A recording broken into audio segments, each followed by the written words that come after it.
All right, so this week, a U.S. military plane landed in Amritsar, India, and it was full of deportees. Wow. Yeah, pretty crazy visual, right? It really underscores the fact that the U.S. is stepping up deportations of undocumented immigrants. And this time around, a lot of the focus is on India. Yeah, for sure. It definitely raises a lot of questions, and I imagine causes a lot of anxiety for people. Absolutely, and that's exactly what we're going to be unpacking today in this deep dive. We really want to try to help you understand what's going on, especially for the Indian community in the U.S. and everyone who's concerned. What's the scale of these deportations? What's causing them? And what are the implications for India? So that's kind of what we want to dive into. What's really fascinating is that this military plane that carried 205 Indian nationals back to Amritsar, it's likely just the first of many. This isn't just a one-time thing. Yeah, no, this is definitely not an isolated incident. It's part of a larger trend that we've been seeing, well, actually, ever since Trump's first campaign. He's been promising to crack down on illegal immigration, and this is part of that. And I think we could be looking at thousands of Indians in the U.S. facing deportation in the near future. Thousands. That's a lot of people. Yeah. I remember one of his campaign trail quotes. He said, "When I am reelected, we will begin the largest deportation operation in American history." Wow. So it seems like he's making good on that promise. And it's not just India, right? No, it's happening in other countries as well. We've seen deportations to Latin America. And there's even talk of using Guantanamo Bay as a detention facility for migrants. Oh, wow. Okay, so this is definitely, it's multi-pronged. It's happening all over. But let's zero in on India, because that's kind of the focus of this week with this plane landing in Amritsar. The source mentioned some really big numbers, like 18,000 Indians identified for potential deportation, at least 20,407 potentially affected. And get this, 725,000 illegal immigrants from India are already living in the U.S. That's a massive population. That is. It actually makes Indians the third largest group of undocumented immigrants in the U.S., just after Mexico and El Salvador. It's huge. And, it really begs the question, why are there so many Indians in the U.S. without documentation? What factors are driving this? It's really a complex issue. I mean, you've got everything from economic factors, people wanting a better job or better quality of life, to social and political factors. Yeah, so it's not a simple explanation, and it's not as simple as saying, oh, these people are just breaking the rules. Right. It's more nuanced than that. I mean, India has had a long history of people emigrating to different parts of the world. And the U.S., with its, perceived freedoms and opportunities, has been a major destination for that. But navigating the legal system to immigrate, it can be really, really difficult. It's expensive, it's time-consuming, and so sometimes people are forced to go through other routes, which may not be legal. Yeah, and it almost seems like a catch-22. People are drawn to the U.S. for opportunities, but the system itself makes it nearly impossible to access those opportunities legally. Right, and I think what we're seeing now with these deportations is really the consequences of that system playing out on a large scale, especially for the Indian community. Okay, so we've established there's a significant Indian population in the U.S. facing deportation. But what about India's response to all this? How are they handling the return of potentially thousands of their citizens? It seems like, from what I've read, their stance is a little ambiguous. Yeah, I think it's a complicated situation for India as well. On one hand, they have expressed a willingness to accept their citizens back. External Affairs Minister S. Jaishankar said that India is open to their legitimate return to India. But at the same time, there's a degree of caution there, as they're still verifying identities and numbers. Yeah, makes sense. It's not just a matter of, opening the doors and saying, come on in. There are logistical challenges. How do you absorb such a large influx of people, many of whom may have been living in the U.S. for a long time? Especially when you consider that they might have built lives there. Yeah. They have families there. And now they're being asked to start over in a country that may feel very foreign to them. Absolutely. I mean, this is not a simple matter of just, moving from one place to another. There are deep ties, emotional ties, family ties.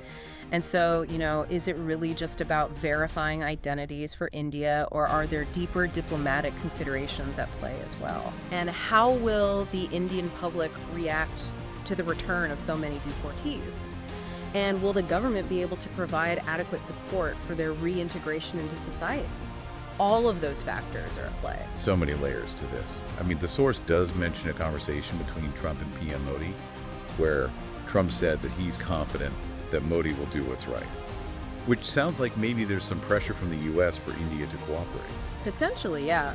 It definitely puts India in a very delicate position. They're trying to balance their relationship with the U.S. with their responsibility to their citizens. Yeah, it's a tough spot to be in for sure. And it'll be interesting to see how that unfolds in the coming months. Now, we've talked a lot about the deportation flights themselves, but it's important to remember that these are just one piece of a much larger puzzle. It's not just about these specific deportations. It's about a much broader effort by the Trump administration to really restrict immigration in general. Oh, absolutely. The deportation flights are very visible. They're impactful, but they're just one tactic in a much larger strategy. Right. You know, it's like squeezing a balloon. You push down in one area, it bulges out somewhere else. Right. So what other pieces of the puzzle are we missing here? What other actions has the Trump administration taken to restrict immigration that might be particularly impacting Indians who are seeking to enter or stay in the U.S.? Well, one significant move has been the closure of the CBP One app. This app was actually a way for migrants to schedule appointments at border entry points. And by shutting it down, it essentially closes a key avenue for people to legally enter the country. So it's not just about removing those who are already in the country illegally. It's about making it harder for people to enter legally in the first place. Exactly. And then, we've also seen that controversial move of ending birthright citizenship for children who are born to undocumented immigrants.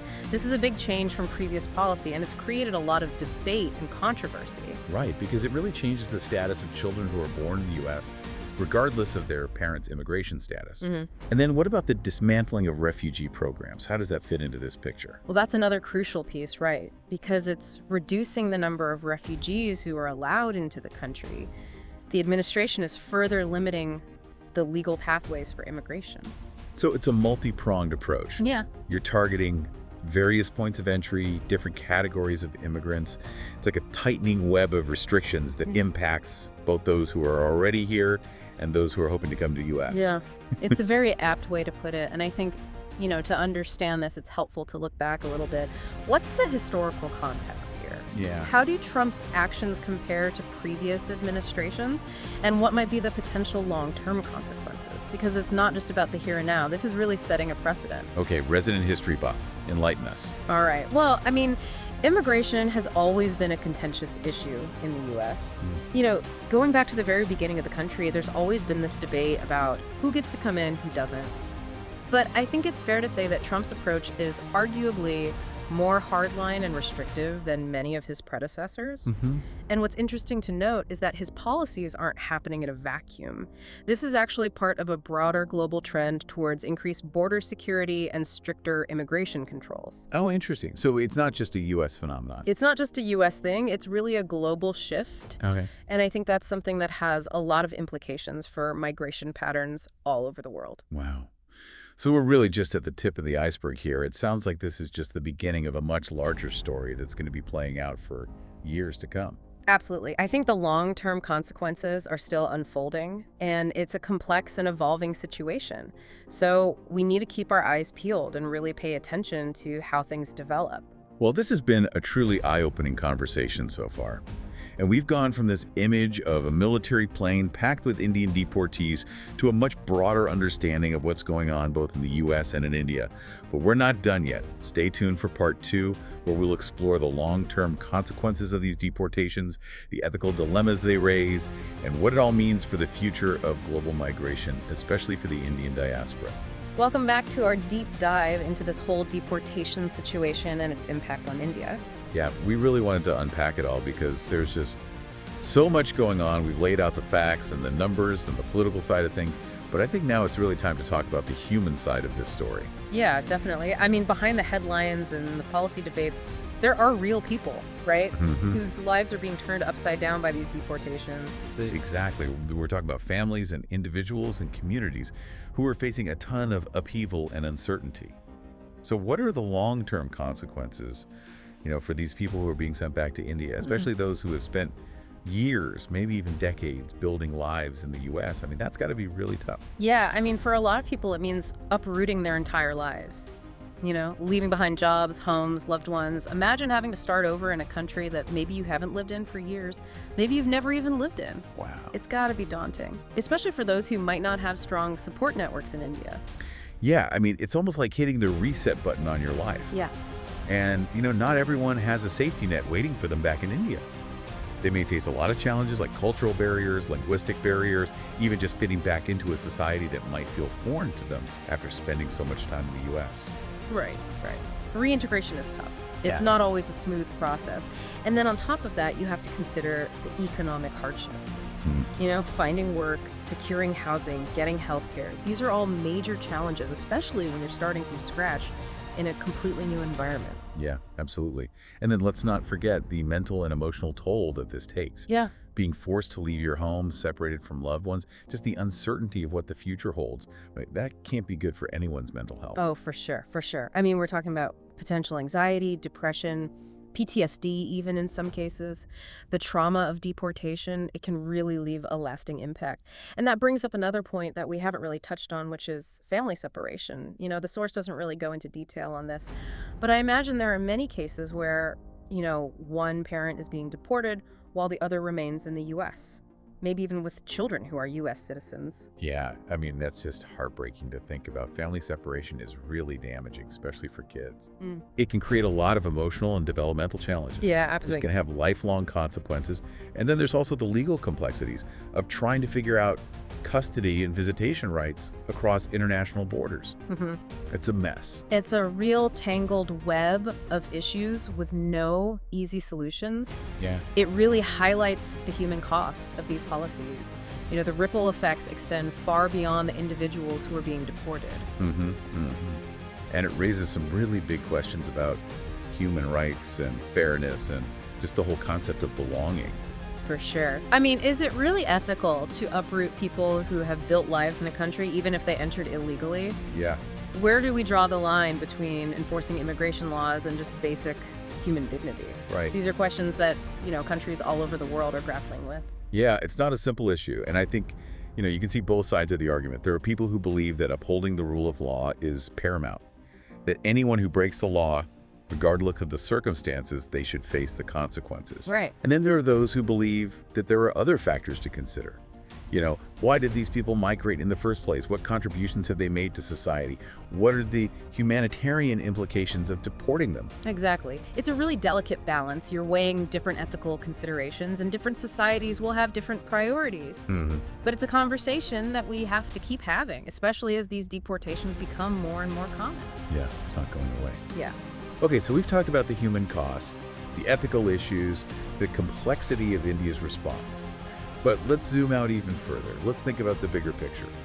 What does all this mean for the future of global migration, especially given this trend toward stricter immigration policies everywhere? That's the big question, isn't it? I mean, Trump's actions are sending a very clear message.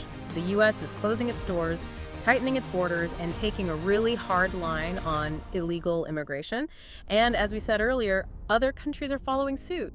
Yeah, so it's not just an American thing. It really feels like a global shift with big implications for how people are going to move and migrate all over the world. Yeah, and we're seeing this trend across the board. Increased border security, stricter visa requirements, more emphasis on national sovereignty. It's like countries are putting up walls, both literally and figuratively. So is this the start of a new era of restricted global movement?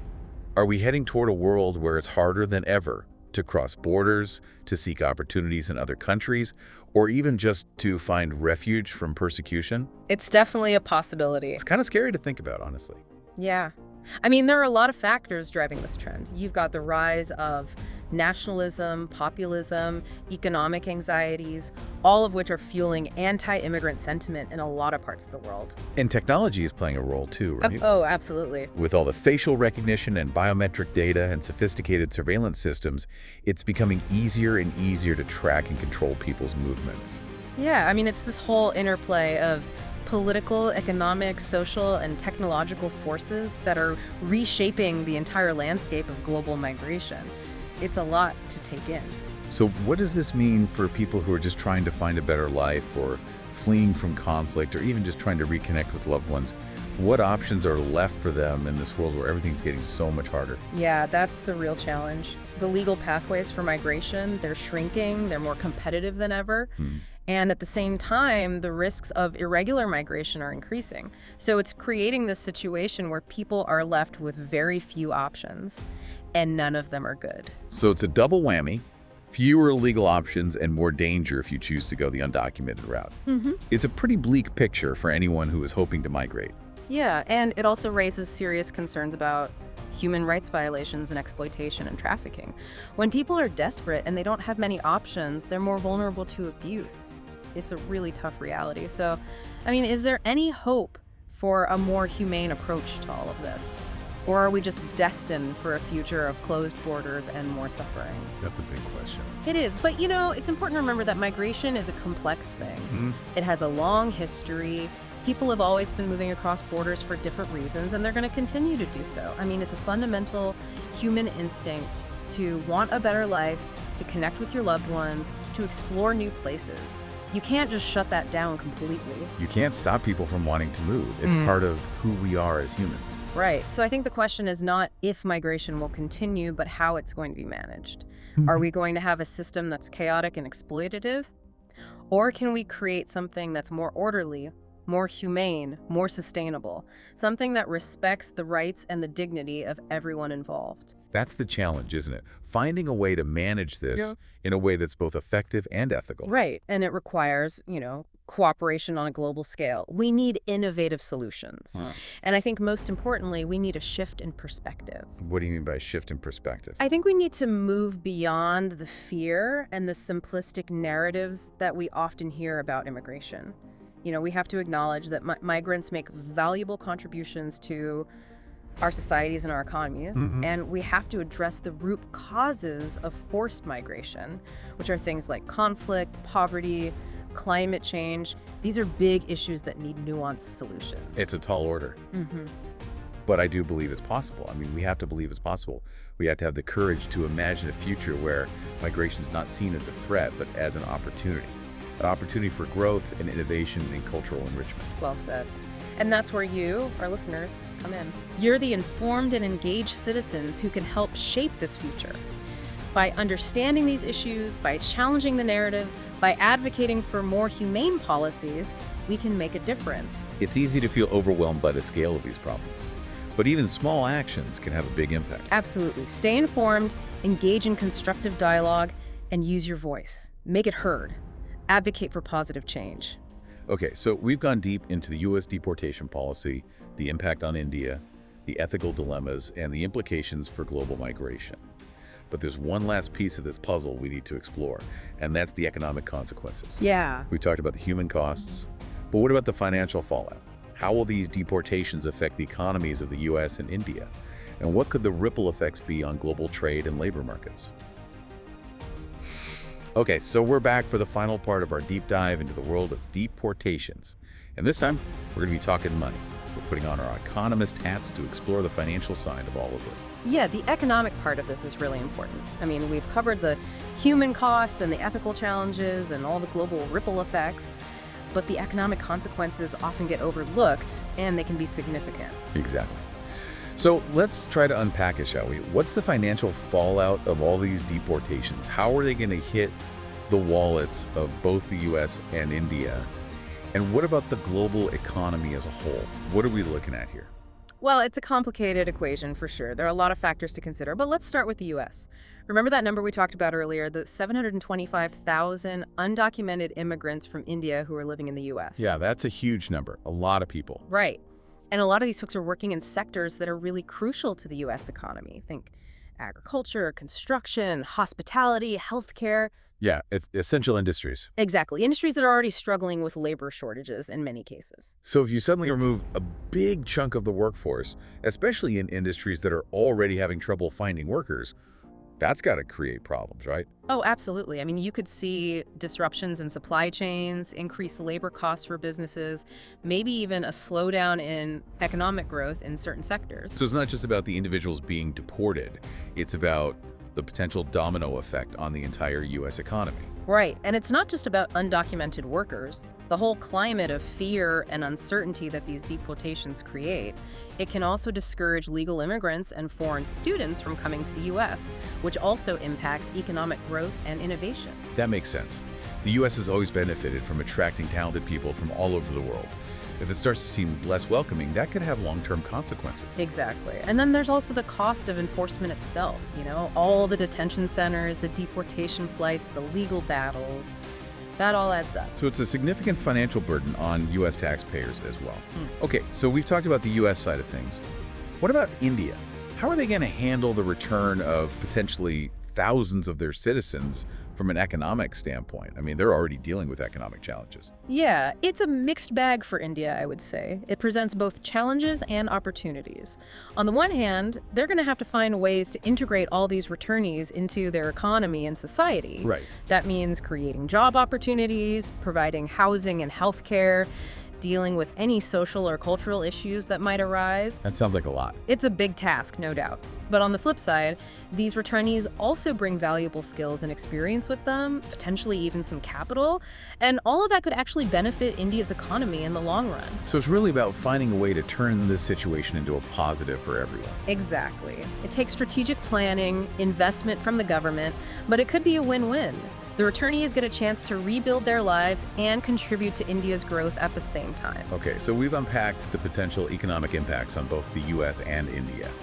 But let's zoom out even further. How do these deportations and this global trend towards stricter immigration policies, how does all of that impact the global economy as a whole? I mean, this feels bigger than just two countries. It is bigger. And that's a really crucial point. The U.S. is not the only country that's tightening up its immigration policies. We're seeing this global shift towards more border security, stricter controls on movement, and this has the potential to really disrupt things on a global scale. Disrupt the flow of people, goods, capital across borders. So it's like a ripple effect. Exactly. One country's actions can trigger a cascade of consequences that impact everyone. And we could see things like a slowdown in cross-border investment, disruptions in global supply chains, increased competition for skilled workers in certain regions. It's all connected. So it really highlights how interconnected the global economy is. What happens in one part of the world affects everyone else. Wow, this has been a fascinating deep dive. We've gone from that image of the military plane full of deportees to a much deeper understanding of the human costs, the ethical questions, the political complexities, and now the economic implications. It's a complex issue for sure, and there's still a lot of uncertainty about how things will unfold. But one thing's for sure. The decisions that governments make in the coming years about all of this, they're going to have a huge impact on individuals, on nations, on the global community as a whole. Absolutely. And we all have a role to play in shaping those decisions. Yeah, this is not just a spectator sport. So to our listeners out there, we encourage you to keep digging into these issues, to challenge your own assumptions, and to use your voices to advocate for a more just and equitable world. Knowledge is power. Stay informed, stay engaged, keep asking questions. Well said. Thank you for joining us on this deep dive. We'll see you next time.